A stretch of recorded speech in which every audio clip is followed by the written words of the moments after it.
Every morning show is 957thebeat.com, man. Hannah's boy. More madness on the way next. Aight? Oh, what up? Yeah, I'm at work and I'm on MySpace. I was gonna write like a blog, like why the hell do people take MySpace so serious? But I can't spell and I hate typing. So marinate on this. Why come every time people put pictures up, oh, leave me a comment, go comment. Then I go and comment, I'm like, hey, you look kind of fat in this picture. You get mad. Why is that important?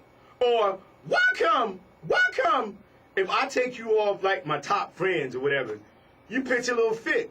Is it that important to you? I mean, I don't know. And to all like these party promoters, why is it necessary for you to repaste the same damn party 20 times in a row? That just tells me your party is whack. If it's all that, one time and it's done. It's just this thing that I want to know. I don't know.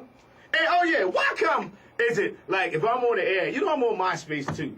And I reply, hey, yeah, I'm having a good day, da-da-da. Oh, you're short for words.